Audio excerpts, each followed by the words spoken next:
¿Qué tal? ¿Cómo están? En esta ocasión estamos con otro estudio acerca del Evangelio de Juan y el título para este estudio es La historia de fondo, el prólogo.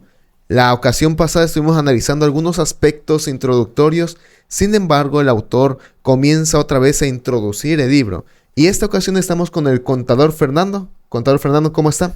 Bueno, gracias. Un placer estar aquí con nuestros hermanos, nuestros amigos, para estudiar este maravilloso Evangelio de Juan. Muy bien. Y este estudio está basado en un texto que se encuentra en Juan 1.1, un texto bastante conocido, que es, en el principio era el verbo era Dios y el verbo estaba con Dios. Y me gustaría preguntar al contador, ¿qué opina sobre este estudio que vamos a tener? ¿Qué le resultó bastante intrigante al leer esta pequeña introducción o como el autor de la lección le llama, el prólogo?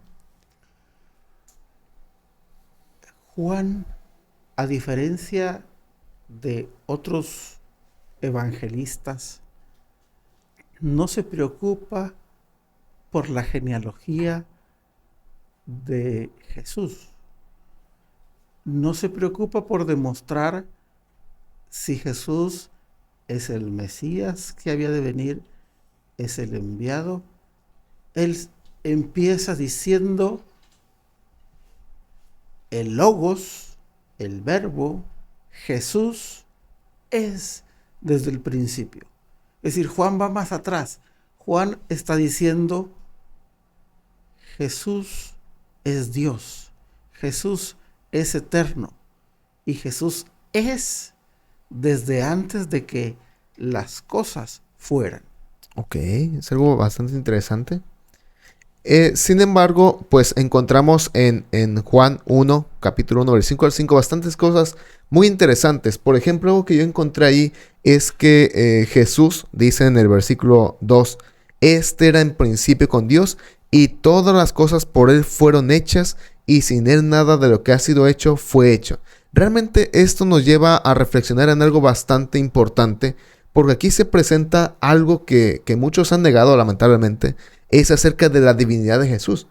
Y Juan aquí en estos 5 versículos se encarga de encontrar algunos atributos. Por ejemplo, yo encontré esto, no sé cuáles haya encontrado usted, contador, pero encontré que, por ejemplo, Cristo es creador.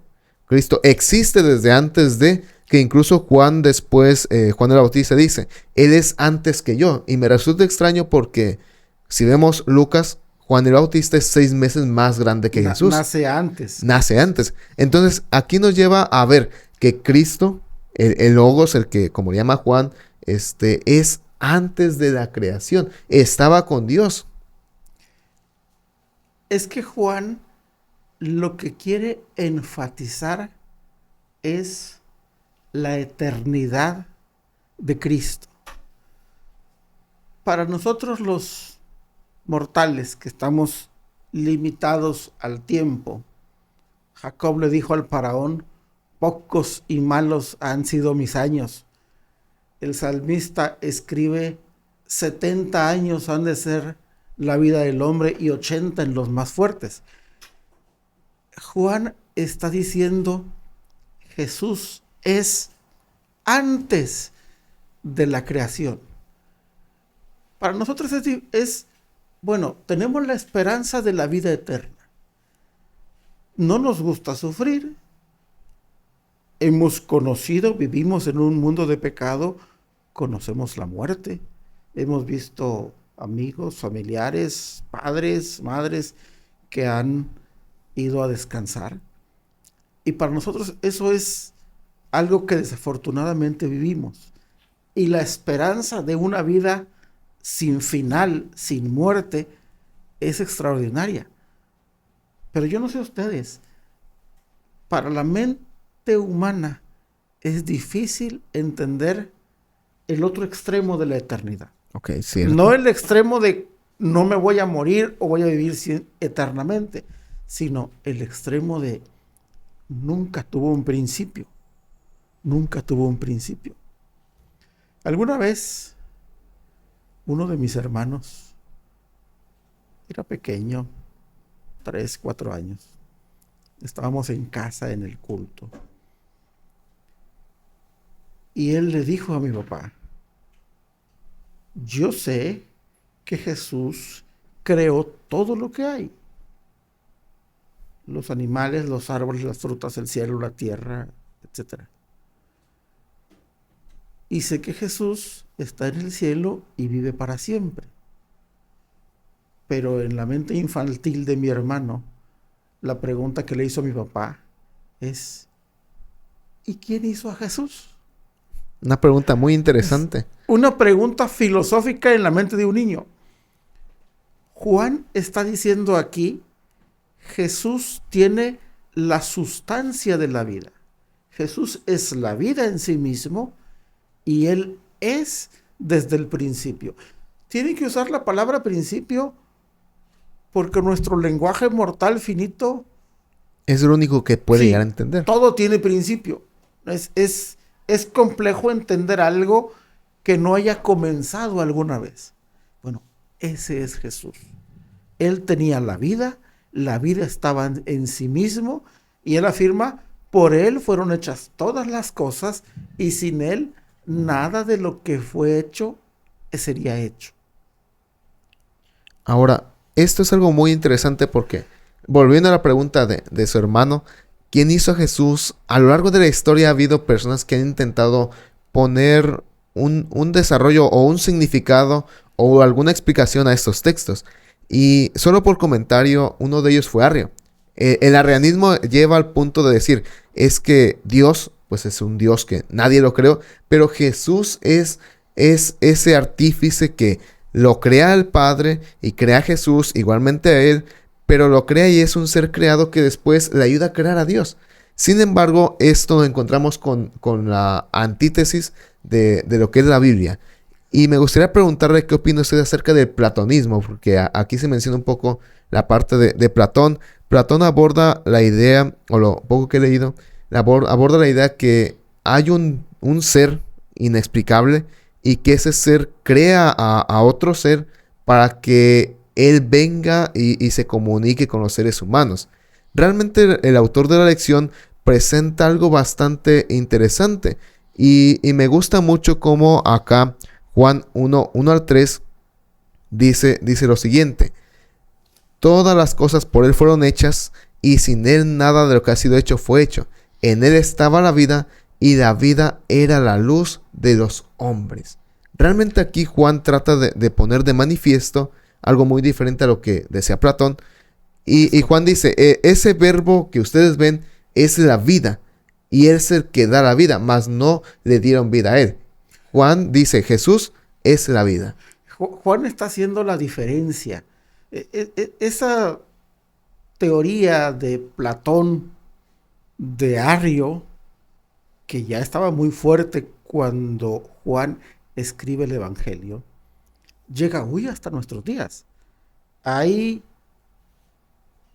personas sinceras, creyentes, honestas, que afirman que Jesús no es Dios, que Jesús es ese ente del que habla Platón, que Dios creó con características semejantes. Pero Juan está diciendo aquí, Jesús es desde el principio, Jesús está desde el principio y Jesús es Dios. Juan está afirmando, es algo que no podemos entender. ¿Cómo son eternos, sin inicio, sin comienzo, dos personas, dos seres que a la vez son uno solo? Juan está aquí diciéndole a la iglesia, Jesús no es una criatura. Jesús no es ese ser que creó la deidad como creían los platónicos, con características iguales a Dios para que el mundo la vea. Juan está diciendo aquí, desde antes de la fundación del mundo, Jesús es la luz. Y él dice, Jesús era la vida estaba en él. Jesús no recibió de Dios la vida. Jesús ya tenía la vida en sí mismo desde la eternidad. Y en este aspecto me gusta cómo, si leemos diálogos de Platón, y leemos el Evangelio de Juan, muchos podrían decir es que Juan tomó de Platón. Sin embargo, lo que hace Juan no es identificar a Jesús como el Logos de Platón. Sin embargo, Juan hace una diferencia bastante, aunque no estamos diciendo que Juan pensaba en el Logos cuando escribió su Evangelio. Sin embargo, acá podemos decir o resaltar algunas cosas. Por ejemplo, el Logos del que habla Juan, él es la vida. Estaba antes de la creación. El Logos del que habla Juan, él es el que da testimonio de la luz, nos muestra al Padre. El Logos del que habla Juan es el que viene a este mundo, nos presenta la salvación, y algo que me gusta y me llama bastante la atención, que Juan dice, y aquel Logos, aquel verbo, fue hecho carne y habitó entre nosotros. Y vimos su gloria como gloria del unigénito. Entonces, Juan describe a Cristo más que el Logos de Platón y dice, ok, este del que les voy a hablar es un ser que tiene vida propia, es un ser que nos creó, en él estaba la vida, es un ser que vino a un mundo que fue creado por él, pero sin embargo fue rechazado o será rechazado. Y Juan dice, y ese ser que es el que nos creó, viene, pone su tienda en medio de nuestro campamento y habita entre nosotros como uno de nosotros. Y me gusta cómo en el 18 dice que a nadie vio a Dios jamás, sino hemos visto al unigénito del Padre. Hace referencia a pone su tienda. Cuando Juan habla de habitó entre los hombres, está usando una palabra que los judíos conocen bien, que tiene que ver con la casa, la tienda. Y está diciendo, sí, aquel Dios eterno, poderoso, maravilloso, grande, viene y pone su morada contigo. Y su función es, viene a revelarte, mencionaste hace un momento, la luz, porque él dice, la luz estaba en él. Y muchas veces en Juan se menciona a la luz. Para Juan es bien importante decir que Jesús es la luz del mundo. Él refiere muchas veces cómo Jesús dice, yo soy la luz del mundo. Porque la luz es una energía que hasta el día de hoy no entendemos y no conocemos. Inclusive en su primera carta, más adelante, habla de la luz y se explaya. La luz es una energía, déjame decirlo así, eterna. Y es una manera de presentar a Dios. Okay. Dios dice, yo soy la luz del mundo, pero también nos hace a nosotros corresponsables. Una vez que nosotros recibimos esa luz que es Jesús, Jesús nos dice, ustedes son la luz del mundo. Eso significa que yo debo tomar, vamos a hacer este asunto un poquito más práctico, debo recibir esa luz que es Jesús, debo tenerla dentro de mí, como si fuese yo una lámpara, Okay. y entonces esa luz va a cambiar mi vida y va a hacer que yo pueda alumbrar a otras personas, no porque yo sea mejor o porque lo que yo tenga sea mejor, sino porque voy a transmitir la luz que es Dios, la luz original que es Jesús. Y en esa parte, porque me llama la atención esto, que dice, en el mundo estaba y el mundo por él fue hecho. O sea, Dios creó todo, pero el mundo no le conoció.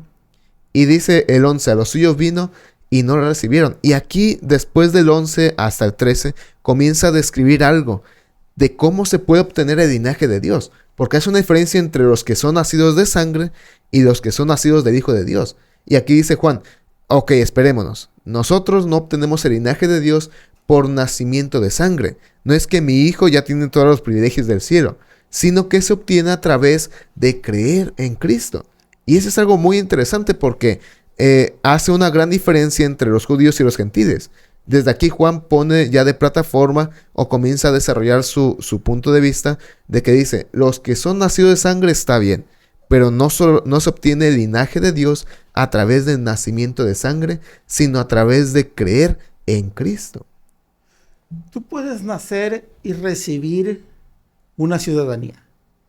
Ser hijo de Abraham era algo muy preciado para los judíos. Ser ciudadano romano era algo muy bueno. Pero Juan está diciendo aquí, pongamos una diferencia. Las ciudadanías que se heredan en el mundo, te las da el mundo. Ser hijo de Dios se obtiene creyendo en Jesús. Se obtiene creyendo en aquel que es la vida. La vida real, la vida eterna, la vida genuina, yo no la obtengo de un linaje judío, griego o romano. La obtengo a través del Hijo de Dios. Es el único que es la vida y que puede dar la vida real. Y esto es muy reconfortante porque, como usted decía, si eras romano, tenías muchos privilegios en el siglo I. E inclusive muchos querían comprar la ciudadanía romana. Hoy en día podríamos comparar con la ciudadanía americana. Ser estadounidense es un privilegio muy grande para muchos. Inclusive muchos se van, se casan para obtener esa ciudadanía. O la compran poniendo un negocio. Exacto. O depositando dinero para ser ciudadanos de esa nación. Sin embargo, aquí Juan dice, y me gusta lo interesante, dice, mas a todos los que le recibieron, a los que creen en su nombre, les dio potestad de ser hechos hijos de Dios. Y realmente aquí el meollo del asunto es ¿cómo hacer la diferencia entre creer en Cristo y no creer en Cristo? Porque aquí la única cosa que podríamos decir que es un requisito para pertenecer a la familia de Dios, si queremos verlo desde ese punto de vista, es solamente tengo que creer en Cristo. Y si no creo en Cristo, pues no puedo pertenecer a la familia real. Y el 13 dice, a los cuales no son engendrados de sangre, ni de voluntad de carne, ni de voluntad de varón, sino de Dios. Realmente aquí lo que hace una gran diferencia es, ¿creo yo en Cristo o no creo? Esa es la diferencia. La pregunta a que me lleva es, ¿cómo mueve mi vida creer en Cristo? ¿Es mi creencia lo suficientemente sólida como para cambiar mi forma de ser y de pensar? Porque la Biblia dice que los demonios creen y tiemblan. Juan está hablando de una creencia viva, de una creencia transformadora. No es un conocimiento teórico, no es un estudio. Volvamos a Logos. No es teología o psicología o filosofía. Es un conocimiento vivo. Es algo que no es solo información que está en mi mente. Es vida que está en mi carácter, en mi forma de ser, en mis reacciones, en mi forma de ser luz, de reflejar esa luz al mundo. Y esto nos lleva a algo bastante interesante, que es la parte de glorificar a Dios. Llegamos al capítulo 17 de Juan, donde Jesús ora y dice, Padre, la hora ha llegado, glorifica a tu Hijo para que también tu Hijo te glorifique a ti.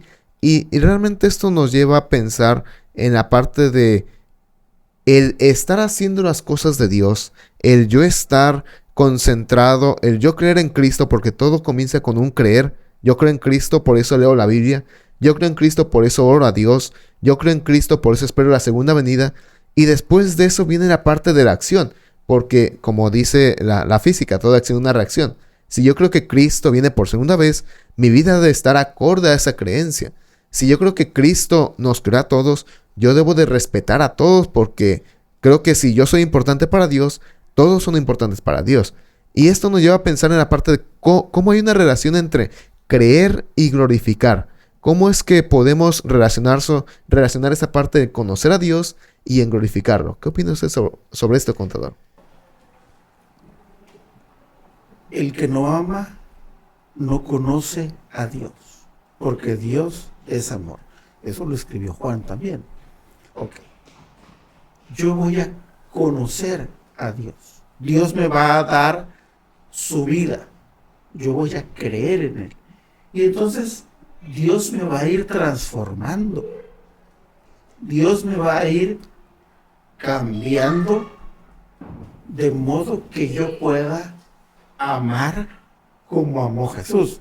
Jesús le dice a sus discípulos: en esto conoceréis que sois mis discípulos, si os amáis los unos a los otros. Mis acciones de amor glorifican a Dios. Mis acciones de bondad glorifican a Dios. Jesús alguna vez les dijo a sus oyentes: amar al que te hace bien No sirve de nada. no, eso lo hacen los gentiles. Pero tú tienes que amar a los que os ultrajan, bendecir a los que te golpean, orar por los que te aborrecen. Eso es algo que no se puede hacer por nosotros mismos. Eso es algo que solo se puede hacer porque es don de Dios. Jesús le dijo a sus oyentes: pues amar a los que te hacen bien, eso cualquiera lo hace. Amar a los que te tratan mal, Padre, perdónalos porque no saben lo que hacen, eso solo viene de Dios. Hace algunos ayeres, en una matutina en la oficina, viene a mi mente esta anécdota. Estábamos hablando de precisamente esto, de amar al prójimo. Y yo les dije, en son de broma, pero es cierto, a los compañeros, amigos, pastores que estamos ahí en la oficina: amar a mi amigo aquí presente no tiene chiste. Todo el mundo lo ama a él, porque es muy bueno, porque es muy agradable, porque es jovial, servicial. Yo le dije a mis compañeros ahí: lo complicado del asunto es amar a Fernando, el que a veces no es lo cristiano que debiera ser. Entonces, aunque es una broma y hasta el día de hoy recuerdan esa broma, pues amar a X persona cualquiera lo puede hacer. Amar a Fernando es difícil. Esa es la prueba, la evidencia de que la luz y la vida está en mí. Que yo realmente creo y he conocido a Jesús. Porque puedo amar al que me hace mal. Cuando Jesús habla de ya vosotros estáis limpios, hablando de lo que refieres cuando Él dice: conoceréis que sois mis discípulos cuando se amen, ya vosotros estáis limpios. Los discípulos vuelven a cometer errores, porque de ahí van al Getsemaní y todo el mundo se equivoca. Pero reconocen sus errores. El Espíritu Santo vuelve a trabajar en ellos y el amor de Dios vuelve otra vez a ellos. Es ese vínculo que no se rompe, no porque no lo rompa yo me equivoco y lo rompí, pero Jesús lo vuelve a unir. Jesús vuelve a decir: ustedes son mis discípulos, yo con amor eterno te he amado. Lo escribió el profeta Jeremías. Ese es el amor de Dios. Cuando nosotros entendemos, aceptamos ese amor nos va cambiando y nos va haciendo que yo pueda amar a los que no me aman o a los que les soy indiferente. Y eso no es algo que nazca de mí. Eso es don de Dios, dice la palabra de Dios. Y creo que a lo largo del Evangelio vamos a estar conociendo más porque el evangelista de excelencia sobre el amor es Juan. Se conoce como el evangelista del amor, el discípulo del amor. Y vemos cómo es que Juan comienza desde el capítulo 1 presentando a Cristo como aquel que existe antes de... Va comenzando a desarrollar la idea de que no es el logos que creía Platón, no es el logos del que creían los filósofos. Va desarrollando también su idea acerca de que el linaje real no se obtiene a través de sangre, no se puede comprar y se obtiene a través de creer. Sin embargo, Juan regresa a la parte de la preexistencia de Cristo en el capítulo 17, cuando dice, dame la gloria que tuve cuando estaba contigo.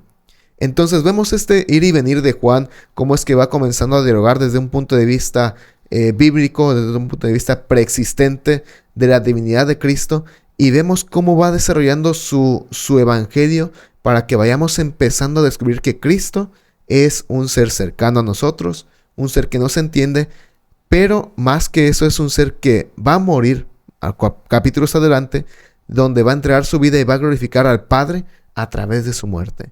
Entonces hemos concluido en esta ocasión. La siguiente semana estaremos revisando qué es lo que dice Juan acerca de Cristo a través de su evangelio. Que Dios les bendiga. Dios les bendiga, que el amor de Jesús, la luz de Jesús, sea una realidad que vaya transformando nuestro carácter y nos haga semejantes al amor y a la luz de Cristo. Dios les bendiga.